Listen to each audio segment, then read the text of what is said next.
Assalamualaikum warahmatullahi wabarakatuh. Waalaikumsalam. Alhamdulillahirabbil alamin, assalatu wassalamu ala rasulillah wa ba'd. Apa kabar Anda pemirsa Sama TV di malam hari ini? Bahagia sekali. Saya Satrio Lambang bisa hadir untuk menyapa Anda dalam program Damai Baru, Dialog Muda Islam Baik dan Perlu.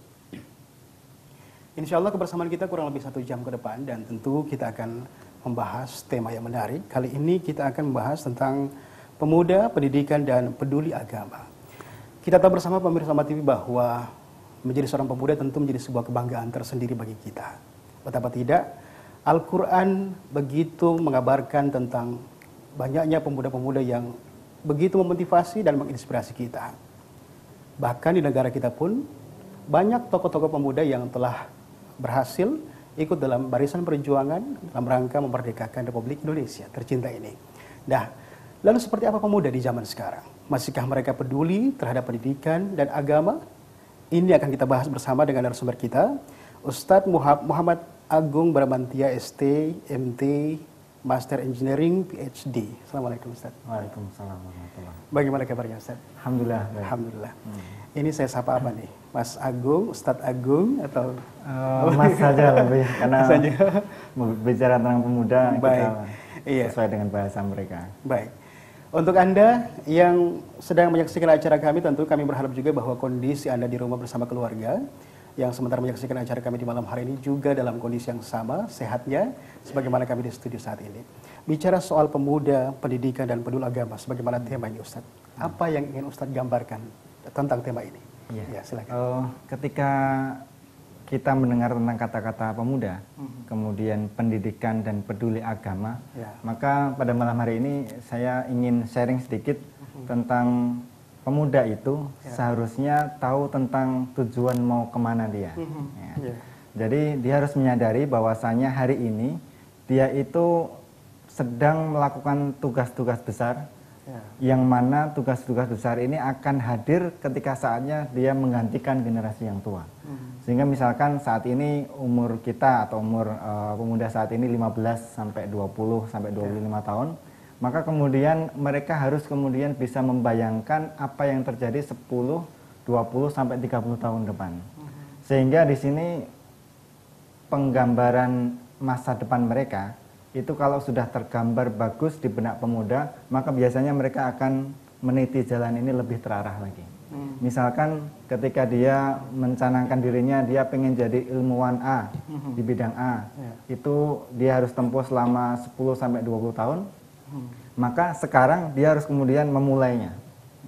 Sama juga ketika dia bercita-cita menjadi seorang pedagang, atau dia bercita-cita menjadi seorang ulama sekalipun, maka dia harus mempersiapkan dirinya saat ini juga. Sehingga kemudian persiapan-persiapan itu yang kemudian bisa dilakukan adalah tidak lain tidak bukan dengan pendidikan. Sehingga ketika dia sudah menyadari ternyata saya ini nantinya 10 atau 20 tahun depan akan menggantikan orang tua saya, akan menggantikan ustadz yang mengajar saya, akan menggantikan mungkin pejabat yang nanti akan waktunya akan pensiun dan seterusnya, maka dia kemudian harus pandai-pandai mempersiapkan diri sejak hari ini. Sehingga disinilah pentingnya seorang pemuda ataupun pemudi kemudian menyadari bahwasanya kehadiran dia hari ini itu sebenarnya sangat dinantikan oleh masa depan. Sangat ditunggu-tunggu kiprahnya di masa depan. Nah, bayangkan ketika hari ini pemuda tidak mempersiapkan dirinya dengan sebaik-baiknya, maka bisa dibayangkan masa depan umat, masa depan masyarakat, masa depan bangsa, bahkan seluruh peradaban ini nantinya akan tercermin dari kualitas pemudanya. Sehingga misalkan kalau hari ini pemuda hanya menghabiskan waktu dengan foya-foya, dengan bersenang-senang, maka susah dibayangkan keadaan masa depan itu lebih baik dari hari ini.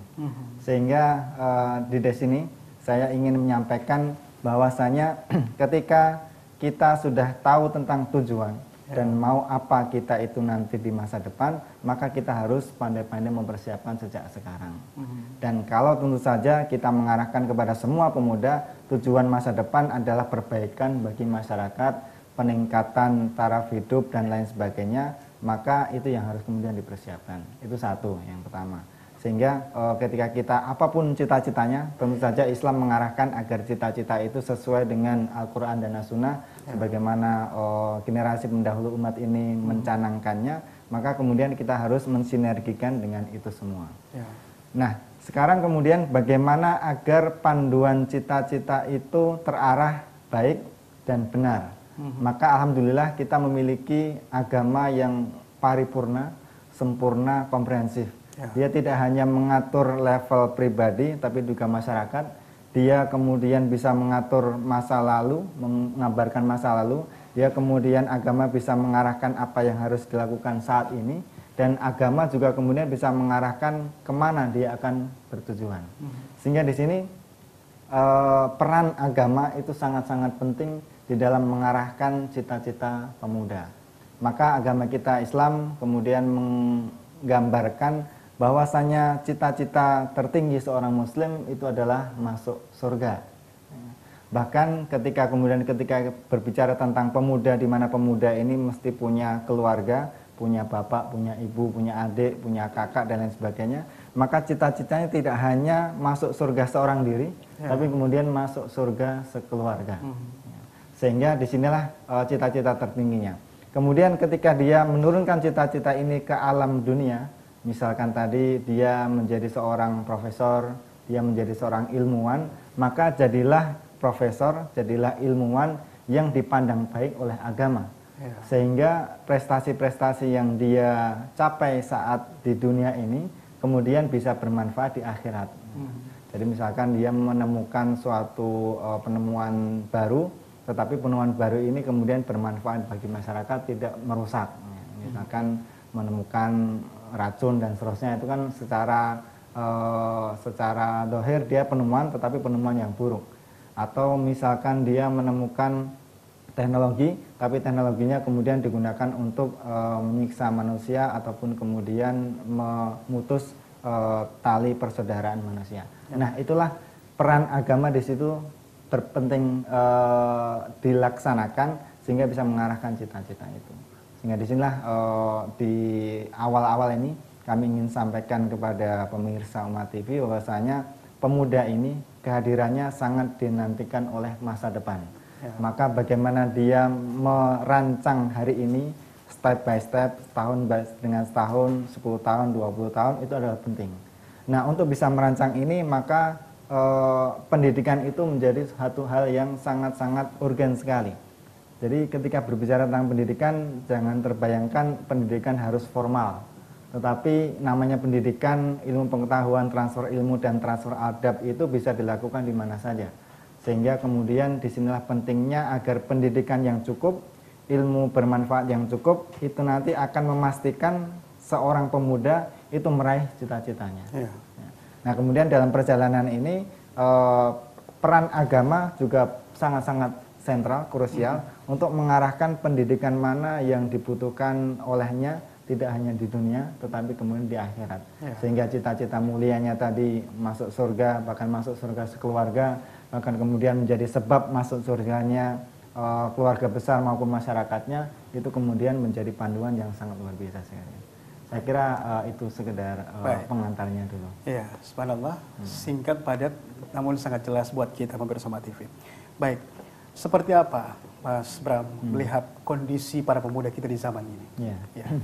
Ya, kalau pemuda saat ini, yang namanya pemuda, mereka saya melihat antusiasmenya sangat tinggi.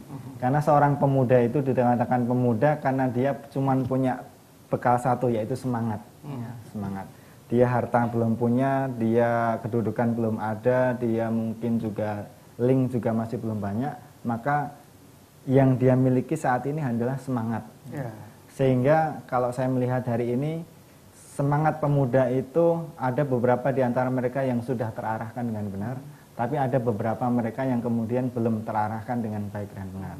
Misalkan tentang semangat keberanian, semangat untuk mengekspresikan apa yang dia pikirkan dan seterusnya. Ketika itu tidak disalurkan dengan cara yang benar, mereka akan menyalurkan dengan cara yang tidak benar. Misalkan kemudian di jalan-jalan, kemudian unjuk rasa yang kemudian tidak perlu, itu kan mereka sedang menunjukkan dirinya, mereka sedang punya semangat, mereka punya power, tetapi mereka nggak tahu diarahkan kemana itu.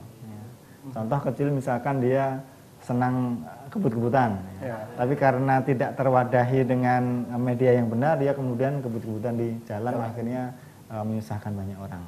Jadi kondisi sekarang adalah kita sudah melihat semangat-semangat itu sangat-sangat bagus dan tinggi, tetapi kemudian perlu ada yang mengarahkan.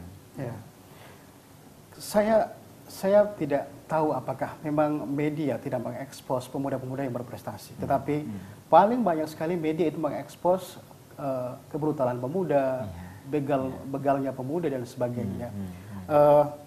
Apakah ini memang mereka benar-benar memang ini yang terjadi di negara kita yang lebih dominan, sehingga memang hal-hal yang berbau kekerasan, anarkisme yang diekspos, atau memang tidak seimbang antara prestasi dan kebobrokan akhlak dari pemuda itu? Kalau mau jujur, sebenarnya negeri ini memiliki banyak sekali potensi. Mulai potensi yang paling baik sekalipun sampai potensi yang paling buruk. Sehingga peran media ini sebenarnya tinggal bagaimana media memilih berita. Karena setiap hari prestasi-prestasi anak bangsa itu banyak yang bagus-bagus. Bahkan ketika kami kemudian berkunjung di beberapa negara maju, mereka di sana pasti ada orang Indonesianya dan di sana pasti berprestasi. Cuman masalahnya karena tidak diliput, maka kemudian tidak muncul di media massa, kemudian tidak banyak orang yang tahu. Sehingga di sini sebenarnya kalau keadaan realnya, ya kita ini banyak sekali yang berprestasi bagus sekali. Bahkan kemudian misalkan kalau di bidang agama, di bidang tahfidzul Quran, di bidang Al-Quran dan lain sebagainya, banyak sekali anak-anak kita itu yang berprestasi tidak hanya di tingkat ASEAN tapi juga dunia.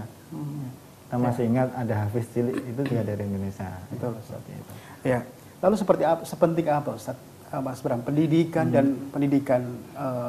dan agama itu bagi seorang pemuda? Karena mengingat banyak sekali pemuda-pemuda yang berprestasi, kemudian juga nilai akademik tinggi, tidak jadi sesuatu dan tidak jadi seseorang, sehingga memunculkan pesimisme dalam diri pemuda-pemuda lain. Bagaimana ini? Baik. Ya, memang problematika sekarang adalah memang desain pendidikan itu di negeri ini baru mengandalkan yang sifatnya intelektual semata.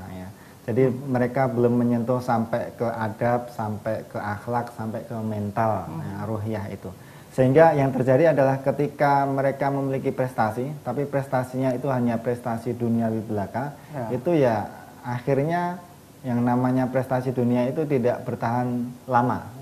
Jadi misalkan juara olimpiade, tapi kemudian hasil juaranya ini kemudian berhenti sampai di situ, kemudian tidak diteruskan, dimaknai, kemudian diajarkan, diamal jariahkan dan seterusnya, maka dia akan berhenti di sini.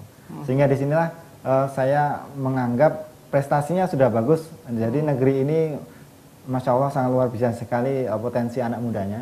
Cuman sentuhan rohani, sentuhan agama yang itu nanti akan melanggengkan karya-karya mereka itu masih sangat-sangat kurang sekali. Jadi bisa kita bandingkan misalkan penemuan-penemuan dahulu, misalkan ada kitab kecil saja, cuman berisi sekitar 42 hadis, kita kenal sebagai Arba'in Nawawi. Itu sebenarnya ilmunya sangat sederhana sekali. Tapi begitu ilmu yang sederhana ini dibalut dengan nuansa agama yang tinggi, keikhlasan yang tinggi, maka dia akan menjadi sebuah amal jariah yang akan terus langgeng dikenang oleh banyak orang. Sehingga kita sangat memungkinkan mereka-mereka yang berprestasi walaupun sederhana, tapi kemudian ketika dibalut dengan keikhlasan, semangat pengabdian untuk masyarakat, maka prestasi mereka akan terus bertambah dan bertambah. Luar biasa sekali. Dan kita melihat memang mau tidak mau kita harus mengakui bahwa memang media begitu mengekspos banyaknya kebobrokan akhlak dari pemuda kita. Pertanyaannya sekarang adalah ini salah siapa? Banyak orang tua yang tidak merasa bersalah, Ustaz, karena saya sudah serahkan dia ke bangku formal.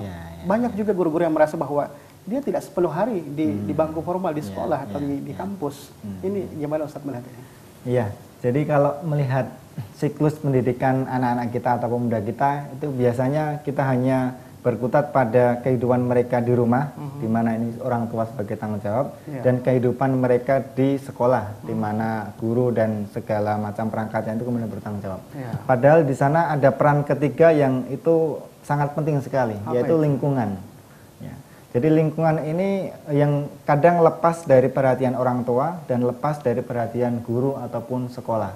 Di mana lingkungan ini tadi informasi semakin pesat berkembang, kemudian mereka memiliki bekal filter yang tidak cukup, maka akhirnya kemudian mereka terpapar dengan informasi-informasi yang negatif. Akhirnya di rumah dia bagus, di sekolah dia bagus, tapi kemudian begitu masuk ke lingkungan, karena tadi terpapar oleh info-info yang negatif, dia kemudian sangat mudah sekali untuk mengikuti hal-hal tersebut. Dan misalkan minuman keras, kemudian kehidupan hedonis itu kadang mereka dapatkan inspirasinya itu dari lingkungan teman-teman dan informasi itu. Sehingga kami juga sangat menyayangkan orang tua yang sekedar menitipkan ke sekolah, tapi kemudian mereka tidak peduli dalam tanda kutip untuk kehidupan lingkungan mereka. Sehingga saya kira juga tugas orang tua, tugas para generasi pendahulu untuk kemudian bisa menyediakan lingkungan yang baik di setiap saat dan kondisi ketika mereka ada. Ketika di rumah lingkungannya baik, ketika di sekolah lingkungannya baik, ketika bermain, ketika keluar itu juga baik.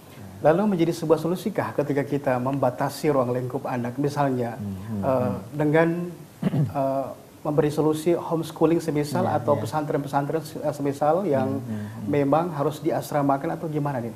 Iya, jadi ketika anak itu dibatasi dalam suatu dimensi ruang, maka kemudian yang harus kita hadirkan adalah dia merasa terbebaskan dari sisi pikiran, kemudian kenyamanan dan lain sebagainya.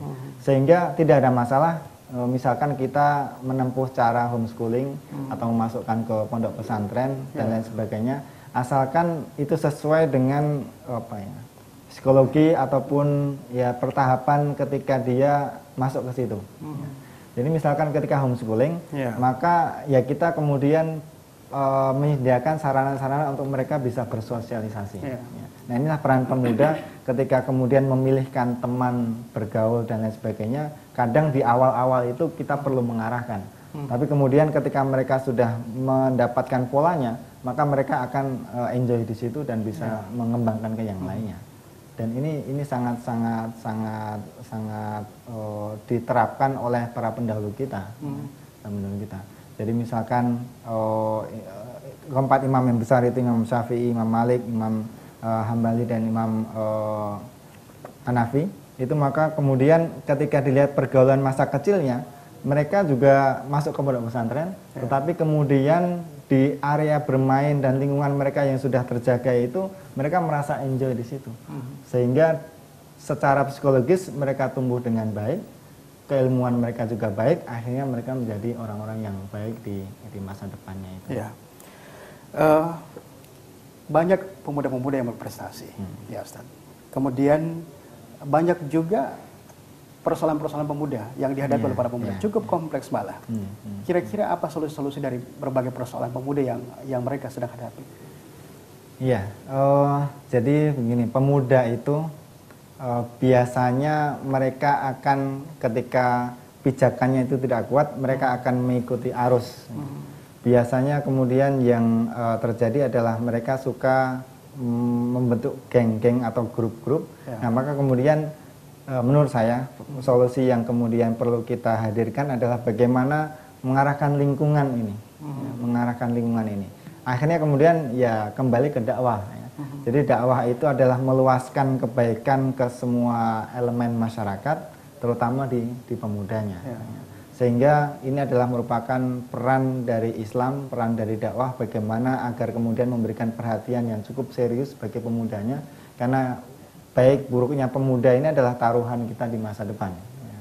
Sehingga Rasulullah pun itu kemudian meluangkan waktu, perhatian dan potensi yang banyak kepada pemudanya, walaupun tidak meninggalkan kepada yang anak-anak maupun yang orang dewasa. Tetapi sangat-sangat terlihat sekali ketika Rasul memilih utusan, kemudian menjadikan pendamping ketika menasihati, ternyata banyak sekali pemuda yang ada di situ. Baik, ya silakan untuk Anda yang mau bergabung bersama kami di 0821 8883 5678. Nomornya sudah tertera di layar kaca Anda. Anda bisa sharing melalui SMS, ketik nama Anda, spasi asal daerah, spasi pertanyaan. Dan di nomor yang sama juga Anda bisa gunakan untuk menghubungi kami langsung sharing bersama Ustadz Muhammad Agung Bramantia yang saat ini sedang di studio bersama saya. Dengan tema pemuda, pendidikan, dan peduli agama. Ya, kita kembali ke tema sebelum kita jedah dulu. Banyak pemuda-pemuda kita Ustadz yang begitu ingin berkreasi, kreativitasnya tinggi, ide-idenya gemilang, tetapi fasilitasnya yang kurang. Ya, bagaimana Ustadz melihat ini? Iya, sebenarnya ide, kreativitas dan maupun gagasan itu kalau saya pribadi itu justru tidak terkait dengan adanya fasilitas. Fasilitas. Sehingga kita tidak boleh mengkambing hitamkan ketidaktersediaan fasilitas itu. Karena yang namanya kreativitas itu tidak bisa dibatasi. Bahkan dengan alat-alat yang terbatas sekalipun, kalau memang pikirannya cemerlang, pikirannya maju dan lain sebagainya, maka justru hambatan itu menjadi peluang bagi dia. Jadi misalkan di kalangan kami, di peneliti di perguruan tinggi itu, kemudian ketika kita kembali ke Indonesia dari luar negeri yang dikatakan maju itu, maka kita terbatas ketersediaan alat dan fasilitasnya. Maka kemudian justru tantangannya adalah dengan keterbatasan itu bagaimana kemudian kita bisa menghasilkan karya-karya yang tidak kalah hebatnya dibandingkan dengan adanya fasilitas. Karena ketika kita bisa memunculkan suatu prestasi, karya, ide maupun kecemerlangan yang lainnya dalam suasana yang terbatas, maka itu justru menjadi penguat. Umat di Indonesia sudah melihat bagaimana kisah tentang Laskar Pelangi. Ternyata kesederhanaan itulah yang kemudian justru menjadi penguat ketika dia mengukir prestasi dari berbagai macam seginya itu. Sehingga menurut saya fasilitas itu nanti bisa menjadi hal yang kedua ketiga setelah daripada kemauan itu sendiri. Baik. Ya. Banyak orang tua Ustadz juga yang berpikiran bahwa pemuda itu memang masa-masanya sedang mencari jati diri. Jiwa muda dia sedang bergolak dan biarkan dia berkembang, biarkan dia menemukan jati dirinya. Menurut Ustadz gimana nih? Iya, itu sesuatu yang kami kira tidak sepenuhnya tepat. Jadi ketika dinyatakan pemuda itu masa-masanya mencari jati diri, memang selama ini jati diri mereka kemana gitu ya? Apakah kemudian ketinggalan di jalan atau gimana? Tidak, karena jati diri itu akan selamanya melekat pada dirinya. Sehingga yang diperlukan adalah bagaimana kemudian dia memperkenalkan konsep sosok pemuda yang sesuai dengan keinginan. Tentu saja ketika kita berbicara sebagai seorang muslim, maka kemudian kita mengarahkan pemuda-pemuda ini agar kemudian sesuai dengan harapan Islam itu sendiri.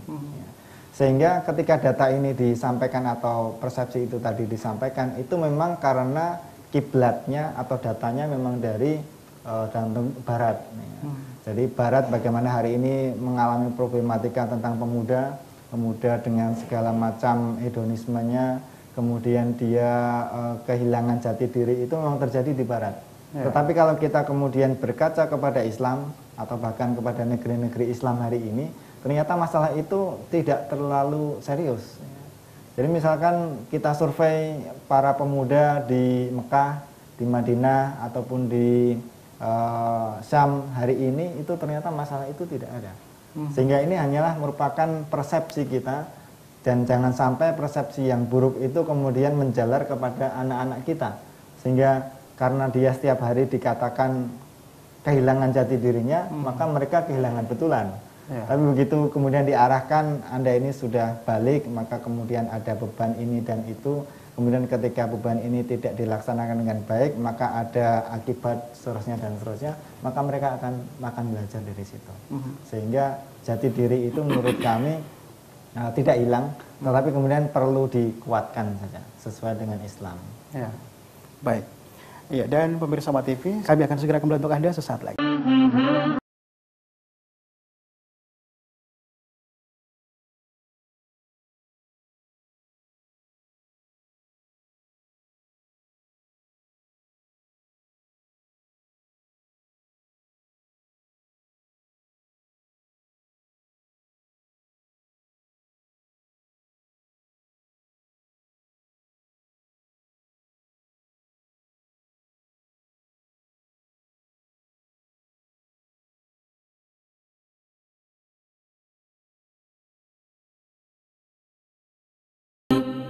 Terima kasih buat Anda yang masih setia bersama kami dalam program Damai Baru, Dialog Muda Islam Baik dan Perlu bersama saya Satrio Herlambang dan narasumber kita Ustadz Muhammad Agung Baramantia ST, MTM Engineering, PhD dalam tema Pemuda, Pendidikan dan Peduli Agama.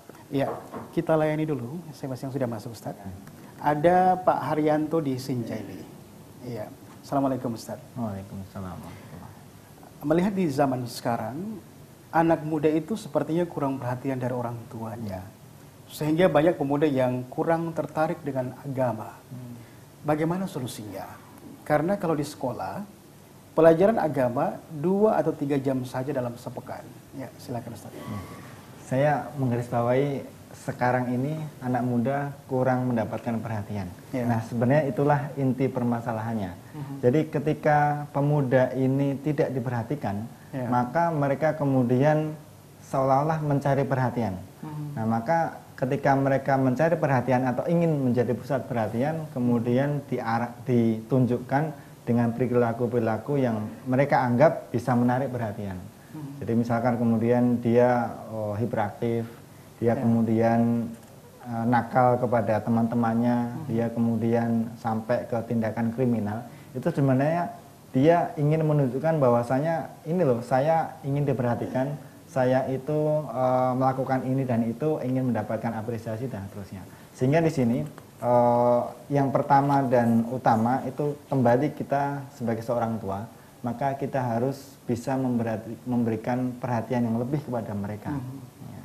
Karena misalkan kita punya anak usia 5 tahun, 10 tahun begitu, maka sebenarnya kado terbaik bagi mereka itu bukan kado berupa mainan atau berupa uang jajan yang berlebihan, tapi justru waktu luang kita untuk bersama dengan mereka. Sehingga ketika kita mempunyai waktu bersama dengan mereka yang lebih banyak dan lebih intensif, maka mereka kemudian bisa melepaskan segala beban yang ada pada mereka itu secara perlahan-lahan dan itu kepada orang yang benar, kepada ayahnya, kepada ibunya, kepada saudara-saudaranya. Masalah terjadi ketika kemudian komunikasi antara orang tua dengan anak itu ada sekat atau bahkan kemudian tidak terjalin sama sekali. Sehingga kemudian yang terjadi adalah problematika remaja yang ada pada saat ini. Benar ketika kemudian secara umum ada rumus bahwasanya problematika remaja akan selesai ketika kemudian agama itu masuk. Tapi permasalahan di sistem pendidikan kita yang sekolah umum sepekan sekali itu paling ya 2 atau 3 jam. Sehingga menurut saya kalau kita ingin agar kemudian anak-anak kita itu terarah, kemudian terbebas dari hal-hal yang negatif, maka berikan perhatian kepada mereka. Ya. Insya Allah kalau anak kita itu mendapatkan perhatian yang lebih, apalagi kepada dari ibunya, dari bapaknya, itu mereka, ini saya penelitian menunjukkan ketika anak itu dekat dengan orang tuanya, dan dia merasa bisa mengeluarkan segala sesuatunya kepada orang tuanya, maka permasalahan di luar itu akan sedikit-sedikit akan kemudian berkurang. Sehingga kami untuk menjawab tadi kita kembalikan kepada para orang tua. Ternyata menjadi orang tua itu juga ada ilmunya. Cuman masalahnya sekarang tidak ada sekolah untuk orang tua. Itu menjadi masalah. Sehingga ini orang tua juga perlu banyak belajar.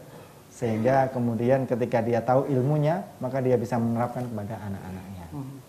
Jadi perhatian itu tadi. Ya, pertanyaannya Ustadz, perhatian seperti apa? Mengingat kalau kita misalnya sebagai seorang guru, terkadang kita ingin memberikan perhatian lebih kepada anak didik kita. Tetapi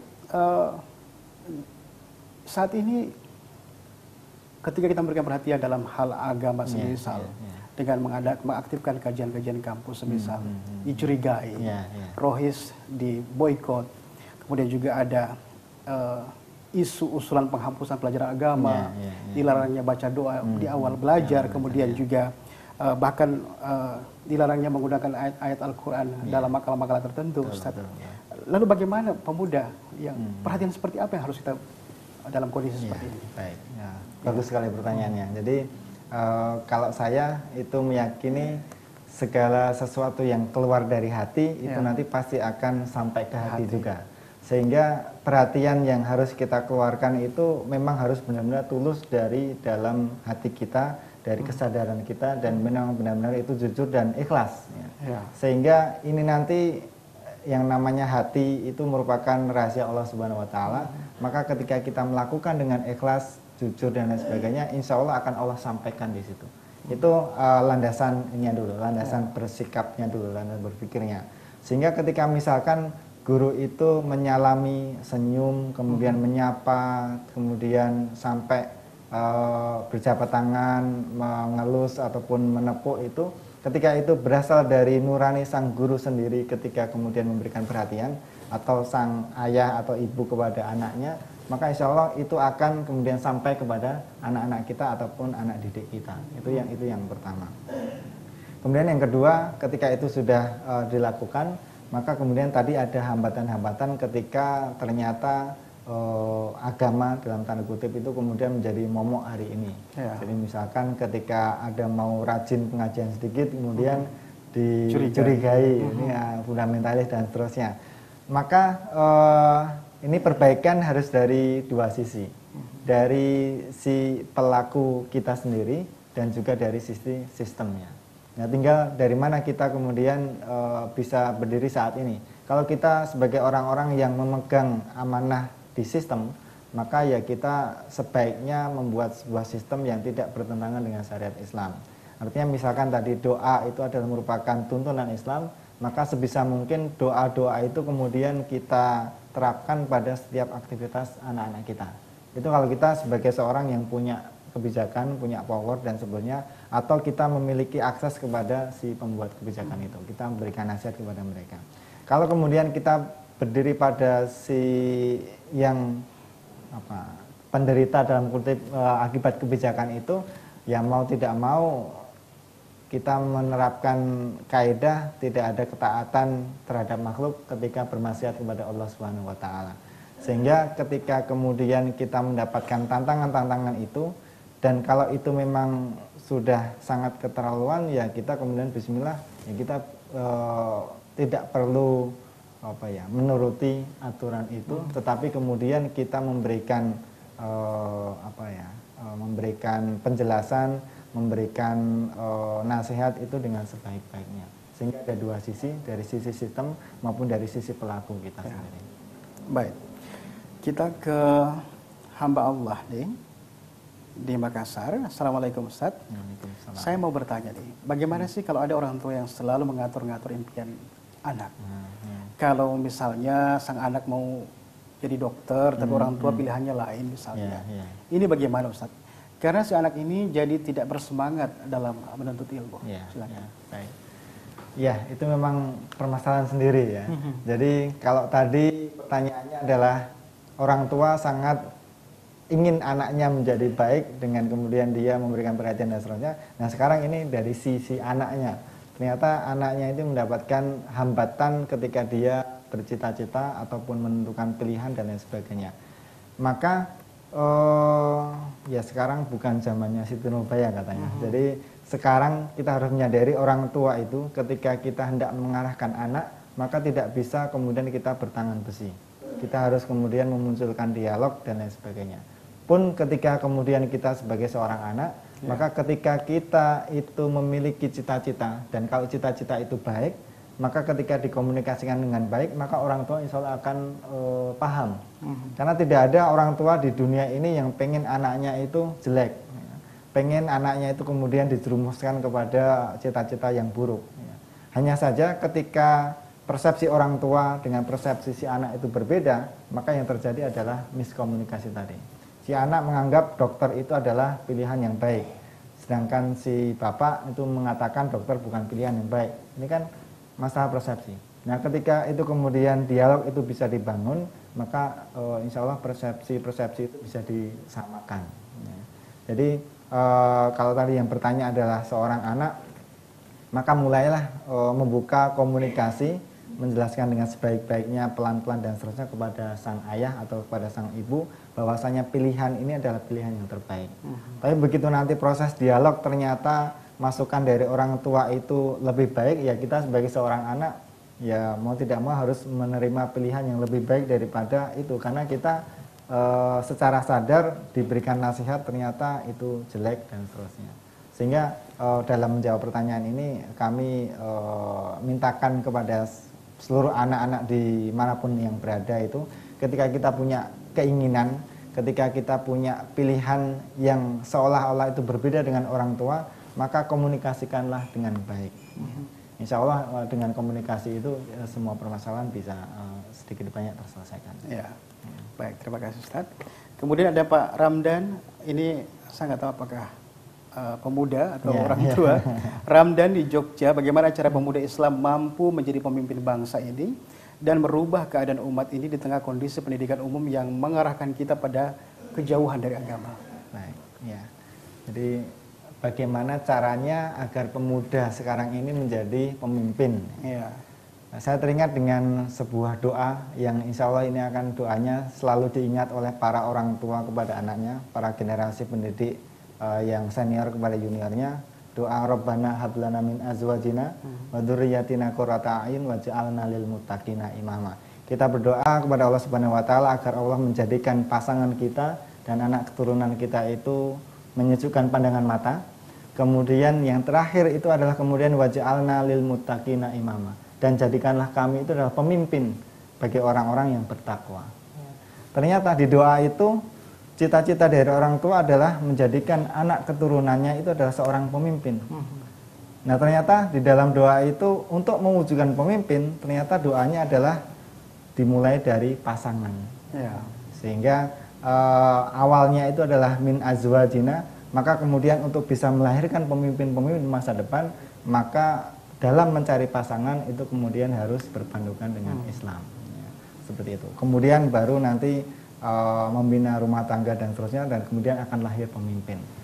Nah, kalau kemudian yang terjadi misalkan kita sudah punya anak dan sudah terlanjur dalam tanda kutip memiliki keluarga begitu, maka yang kemudian bisa kita lakukan pertama adalah kita ingat segala kejadian yang ada di alam semesta termasuk masa depan itu adalah peran dari Allah Subhanahu wa taala.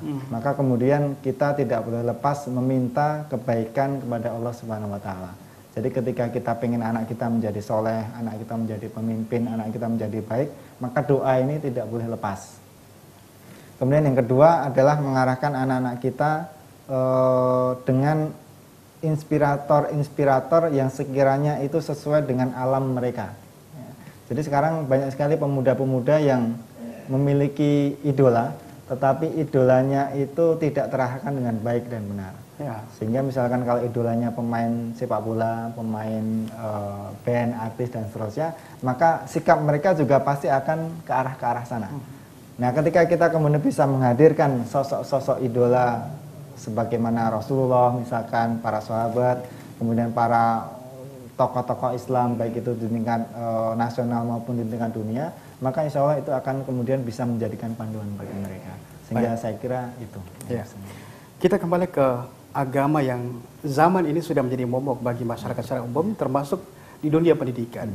Dan ternyata tidak hanya di dunia pendidikan, orang tua juga sudah menjadikan agama sebagai momok bagi mereka. Senada dengan pertanyaan dari Bu Erin di Kendari, ini Ustaz, bagaimana menangani suatu keadaan pemuda atau generasi di suatu daerah di mana orang tua tidak mau atau melarang anak-anaknya untuk ikut belajar agama karena takut terjaring aliran-aliran sesat. Silakan. Ya, memang itu ya ini merupakan musibah bagi kita semuanya. Ternyata ketika kita ingin menjadi baik dan kuncinya ada di agama, ternyata ada pihak-pihak tertentu yang kemudian mencitrakan bahwasanya belajar agama itu nantinya akan begini dan begitu dan semuanya negatif gitu ya. Jadi kalau memang problemnya itu ada di orang tua atau di generasi yang senior-senior, maka kemudian Rasul tidak kalah akalnya, maka kemudian dia langsung membina yang anak-anaknya. Ya. Jadi misalkan ketika gagal ataupun tidak sukses dakwah di Taif, maka kemudian Rasul mendoakan agar anak keturunan mereka itu menjadi baik. Ya. Sehingga di sini ketika kemudian ada persepsi bahwasanya agama itu menjadi momok bagi orang tua, maka yang harus kemudian kita benahi adalah sang pemuda dan anak-anak itu sendiri. Sehingga nantinya ketika sang pemuda itu bisa tersentuh dengan Islam, tersibghah dengan Islam, kemudian dia bisa menampilkan citra yang tidak seperti yang dibayangkan oleh orang tua mereka, maka lambat laun ini persepsinya akan berbeda.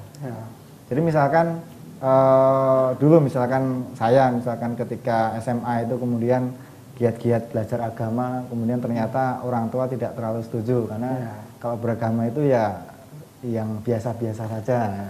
Tapi kemudian ketika kita bisa menunjukkan ternyata belajar agama itu kemudian bisa memperbaiki akhlak kita, adab kita, kemudian ternyata juga berpengaruh kepada prestasi kita, maka insya Allah itu akan merubah persepsi orang tua.